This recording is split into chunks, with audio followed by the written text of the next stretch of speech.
No, don't touch the projector. It's working. What isn't funky? This child's hearing. He's not deaf, but like most Australians, he's never been taught to listen.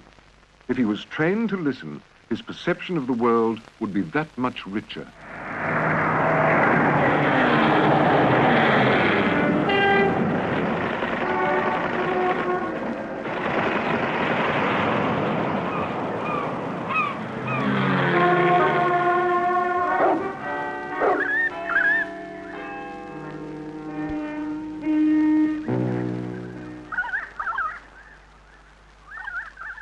Nowhere is our muted listening ability more obvious than in music. Outstanding Australian musicians are exceptions in our musically illiterate nation. In our society, music is entertainment. This is reflected in most education by its absence from the basic subjects. But consider this. If it could be shown that teaching music actually enhanced these children's learning skills, should we continue to ignore it? What if we had the means for every child in the nation to become musically literate? Since 1972, a developmental music research scheme has been operating in the metropolitan west region of the New South Wales Education Department. 10 state schools were chosen, but the children taking part were in no way specially selected. Now 43 schools participate, and music is taught as part of the normal curriculum, resulting in 15,000 children and 500 non-specialist teachers becoming musically literate. Fundamental to the program is a plan of guided growth, which commences at kindergarten level. Let's see which elephant Sarah is in the line of balancing elephants. Ready? You are the first, and you are the second, and you are the third, and who are you? I am the fourth. Good girl. You go and choose your correct numeral if you are the fourth elephant. Is she right? Yes. Let's do numeral of 4 in the air. Ready? 1, 2, 3, 4. I can see some people with good ideas in their eyes. Ready to sing as you move your body in an interesting way to the beat. Ready on a little... In this kindergarten grade, Helen Petroulis is using practices familiar to all teachers, but they're being integrated in a total musical framework.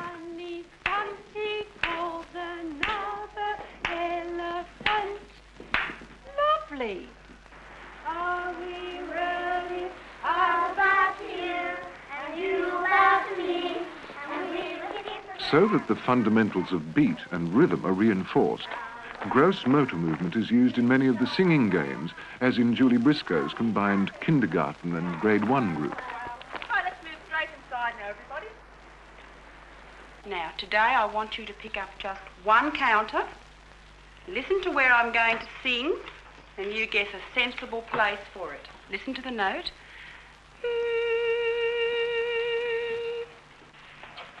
Good, some of you were very close. You were right, Rachel. Where does he live today? On the third line. Today I want to call him Mr. Me. Press him. Ready? Me. Put in Mr. Doe for me. And what's Mr. Doe? Felicity? He's a copycat. He's a copycat. Good girl. So he lives in the second line house. And where will Mr. Ray live? Mr. Ray lives right in the middle. Good boy, let's sing them all together now. Sandra Broadhead is introducing music notation to this grade 1 as part of the long, slow development of absolute pitch. Instrumental activity helps to reinforce the concepts. We can play it on our recorders. Show me the fingering for the very first note.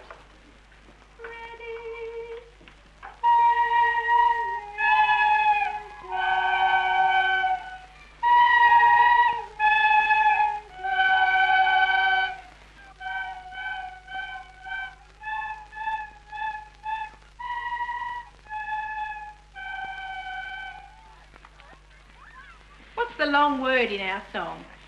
Adam? Hey. Could you clap it and say, Hey. good boy. What sort of a note is that one?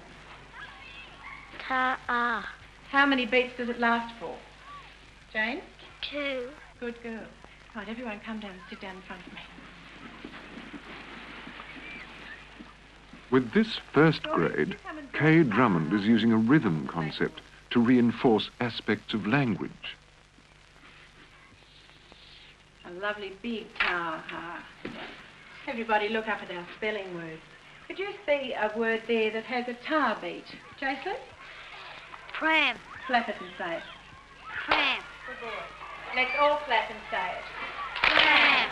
Turn it into a ta-ha beat. Pram. Ready? Listening?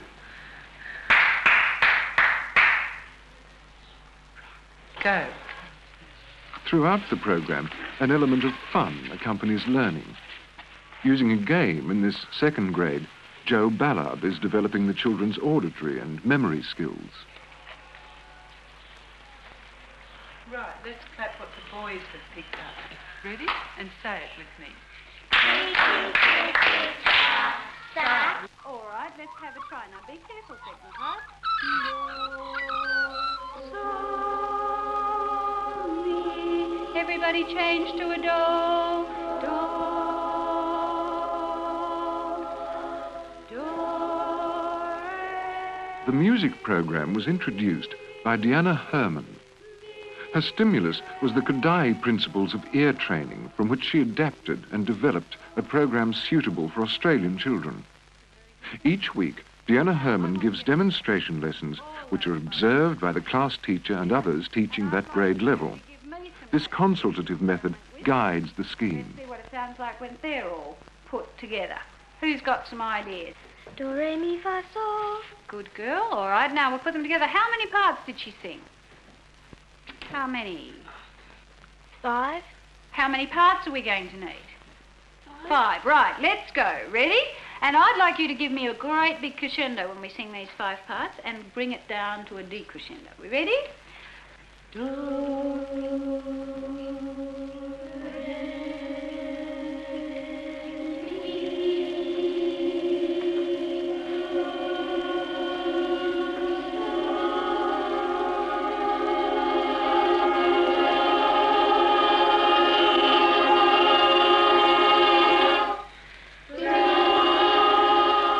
Assisting Deanna Herman are 3 consultants who attend these lessons once a week. For the rest of the week, they visit schools giving lessons to guide the teachers. This week, Mrs. Stavely, I'd like you to work with those 5 sounds in different ways and help the children to select a poem that they could use those sounds as background music. Right? Goodbye, grade 5. Goodbye, Mrs. Herman. Thank you. Thanks, Jen. Right, girls and boys, I'd like you to get ready for spelling. Would you get out your spelling books, please? What do you think about the problem we saw this morning in kindergarten with the left-to-right progression? I think that's a difficulty we're going to have to really watch because you notice they couldn't cope with the vertical plus the left to right. At Richmond, I found this problem too, and to overcome it, I've had the children standing in a line, the children representing the high sound standing, those representing the low sound sitting, and then going from that to the magnetic board with the counters. And show me the high sounds and the low sounds on the board. Yes, come on. Graham Gordon's own musical background was traditional. Before joining the programme 4 years ago, he taught primary grades and was sportsmaster. This is his second year as a consultant, and each fortnight he visits 15 schools. This in-service training in the classroom, together with the commitment of school executives and teachers, is at the heart of the scheme's progress. Low, high, low. Vicky, will you go over that in the next fortnight before I see you again, just to reinforce just those 2 levels, the high and the low, and also paying particular attention to the left to right progression? Good morning, girls and boys. The consultancy role is crucial in my opinion. My consultancy basically takes the form of demonstration lessons, and from these demonstration lessons that I give in the schools fortnightly, I see my role to then take the direction of encouraging the classroom teacher, guiding them along the correct lines of approach to certain concepts and to make corrections where necessary. To effectively fulfil this role of consultancy, one certainly doesn't need to be a music specialist, but just someone who appreciates the needs of the classroom teacher in this area of education.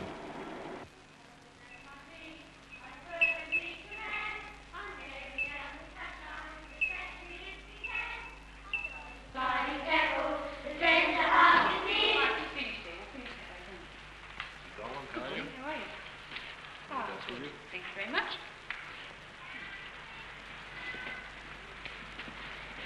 Good morning, girls and boys. Good morning, Mr. Gordon.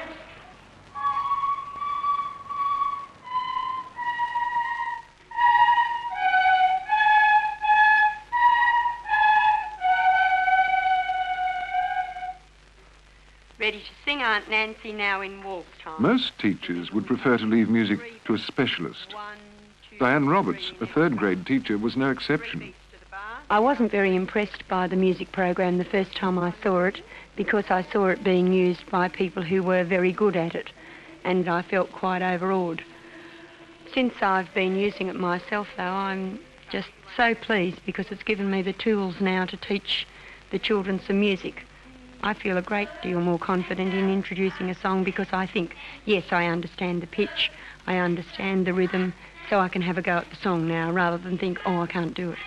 I'm still not anywhere like the level even of these third-grade children because they've been doing it since kindergarten. It's like them knowing their tables. Nicely done. Good. What's my song, please?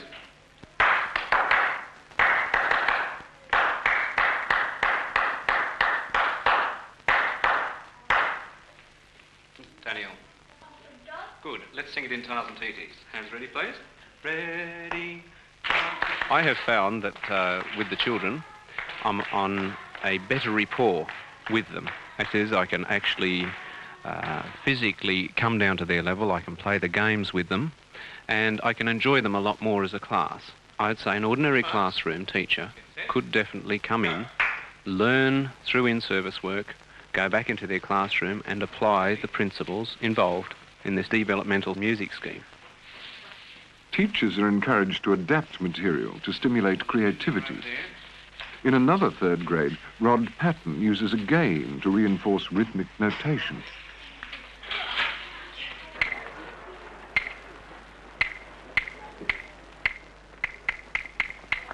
When I came here, I was scared, first of all. I did find it a bit difficult, but I was sat in on lessons with Deanna, and I used to go to her after class and ask her different things. And now she teaches a lesson, I sit in on it, and I'll go back to my classroom and teach that lesson, which makes it much easier because I've got it fresh in my mind. Marion Hess is using a game with this third grade to develop their concentration and discrimination in listening. I think it's a good discipline. I just noticed we've been doing dancing with the kids, and I think compared to other kids that I've taught at different schools, the kids have got a better beat when it comes to dancing. I've found it's given me a structure to teach music, something I've never had before.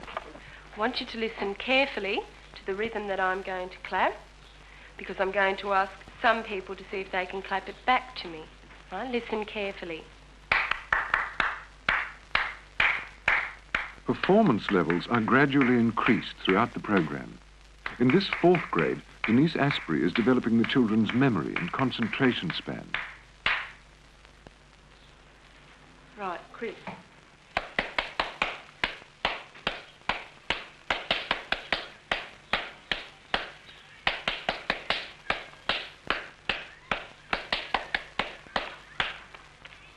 Right, thanks, Chris, that's fine. When I first started having anything to do with this music program, I was fairly embarrassed because I didn't have any musical background.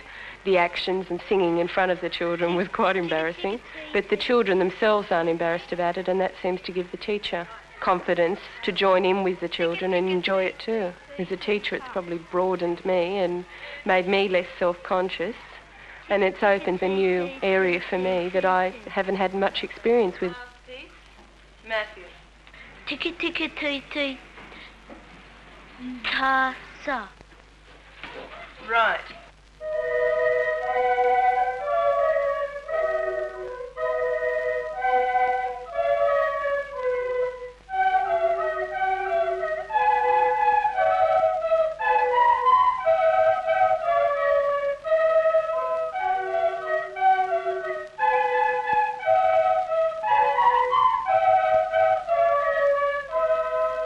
fifth grade, a level of musicianship is clearly discernible.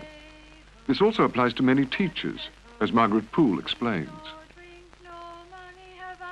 When I was at Teachers College, I had to pass a music exam to come out of college. I failed it.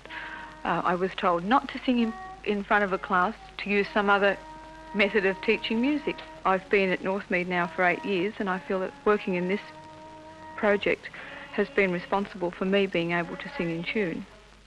Meat, no drink, no money have I none. La-dee-da, re-da-dee-la-la-la. We ask children to listen, I would say 40% of the day, and without teaching them the skills of listening, they have a problem.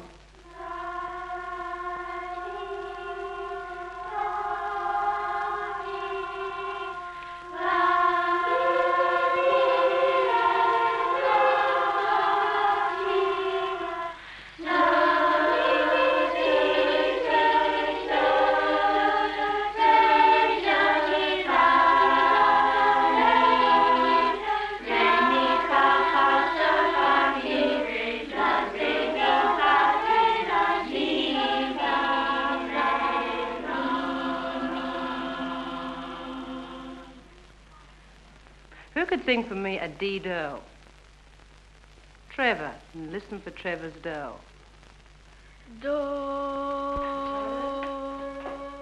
Maureen Pearson's sixth grade children have been in the scheme since kindergarten.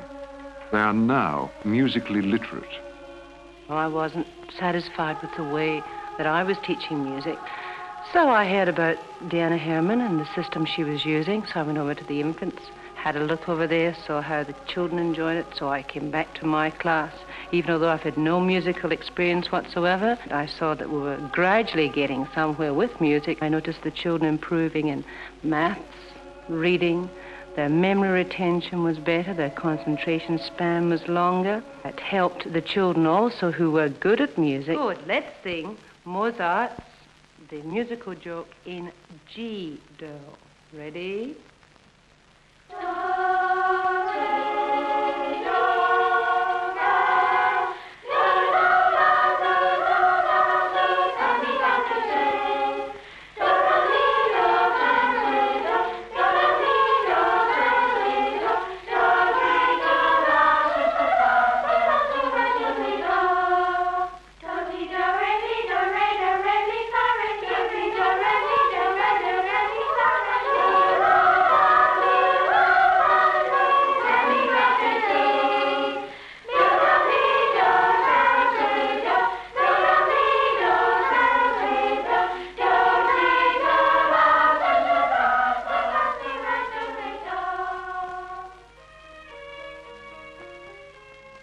Traditional music training is so often concerned with product in the absence of a truly musical foundation.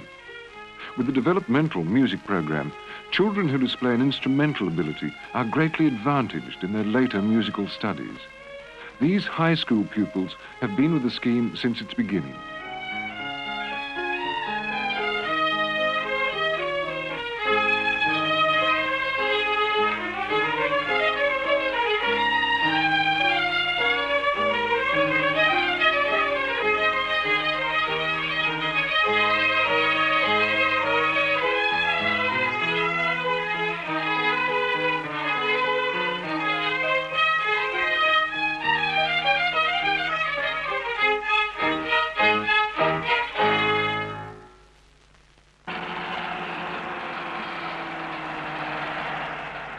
What might happen if children were introduced to these musical experiences at a much earlier age? My name is Sarah. Here we go. Bumping up and down in the This year, the program has been introduced at the preschool level. Children from 15 weeks old to 5 years and their mothers are being introduced to structured musical activities. This is training them to be active listeners. In the young child, sensory information modifies and influences the organization of the developing brain. The varied patterns of musical activity stimulate a wide area of brain functioning. Such training structures are used by the brain in the performance of other tasks. In a number of tests conducted with children in grade 5 in the program, compared with children who had not had this early experience, those from the program showed that their total functioning was advantaged. In all 11 tests administered, they gained higher average scores. Their ability to learn was maximized, whether it be in music, number, language, or other subjects encountered. The differences were significant. In 4 areas at a 1% level, and 5 areas at a 5% level. The developmental music program gives a glimpse of a possible future. A nation musically alive.